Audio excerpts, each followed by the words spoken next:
প্রথম সেহরিতে যা যা রান্না করলাম একটু আপনাদের সাথে শেয়ার করলাম। আর আমি চেষ্টা করি ফ্রেশ রান্না করে খাওয়ার জন্য। এখন রাত বাজে প্রায় 2টা, আর 2টার সময় আমি এখানে কি রান্না করেছি আপনাদের সাথে শেয়ার করেছি। আসসালামু আলাইকুম, সবাইকে কেমন আছেন সবাই? আশা করি কাছে এবং দূরে, দেশ এবং দেশের বাহিরে যে যেখানে বসে আমার আজকের ভিডিওটি দেখতেছেন, আল্লাহর রহমতে আপনারা সবাই অনেক বেশি ভালো আছেন।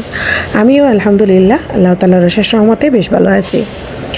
আমি আজকে সরিষার তেল দিয়ে গরুর মাংস ভুনা করব। আর এভাবে গরুর মাংস ভুনা করলে আমার কাছে বেশ ভালো লাগে। আর আমরা রমজান মাসে ন্যাচারাল খাবার খেতে পছন্দ করি, মানে শাক সবজি সব ধরনের খাবার। আজকে যেহেতু প্রথম রমজানের প্রথম সেহরির খাবার, তাই আমি একটা মাংস রাখতেছি, বাট সাথে দুধ, কলা এবং মাছের একটা তরকারিও রেখেছি।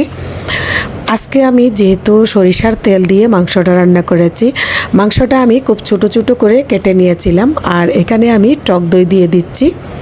সব ধরনের মশলা দিয়ে আমি ভালো করে কষিয়ে নিয়েছি। এত সুন্দর সুন্দর রান্না আমার আপুরা পারে। আমি আর ডিটেলসে অনেক কিছু আর বলি নেই, যেভাবে রান্না করলাম একটুটুকুই আপনাদেরকে দেখাইতেছি। রান্না যখন করতেছিলাম তখন অনেক বেশি বাতাস আসছিল চতুর্দিক থেকে, জানি না সব কিছু লাগানো ছিল দরজা জানলা, তারপরেও বাতাস আসছিল। বাতাসের জন্য ধোঁয়া যেন একটুও কম ছিল না।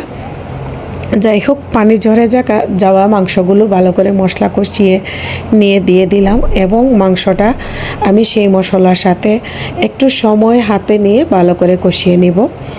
আর এভাবে কষিয়ে রান্না করলে আমার কাছে খুবই ভালো লাগে।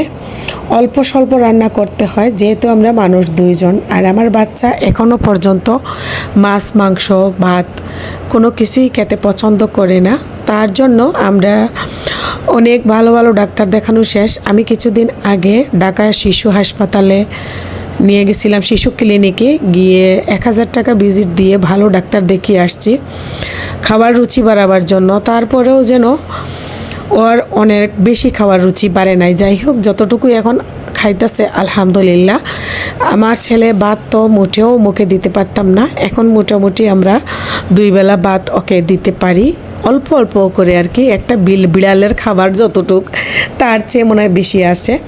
আজকে যেভাবে আমি মাংসটা রান্না করেছি, আপনারা কালারটা দেখে বুঝেই পারছেন যে কতটা লোভনীয় হয়েছে। আর এখানে আমি বড় রুই মাছের পেটি দিয়ে এখানে কী শাক, পালং শাক রান্না করেছি, আর দুধ জাল করেছি ঘন করে, সাথে কলা থাকবে, দুধের স্বর উপরে বেশি আছে। সবাই ভালো থাকবেন, সুস্থ থাকবেন এই কামনা করে আজকের মতো এখানে বিদায় নিয়ে নিচ্ছি। সবাই জন্য দোয়া থাকলো, আমার জন্য দোয়া করবেন। আমরা সবাই যেন সহি সালামতে সবগুলো রোজা 5 ওয়াক্তের নামাজের সাথে কমপ্লিট করে রাখতে পারি। আসসালামু আলাইকুম ওয়া রাহমাতুল্লাহি ওয়া বারাকাতুহু।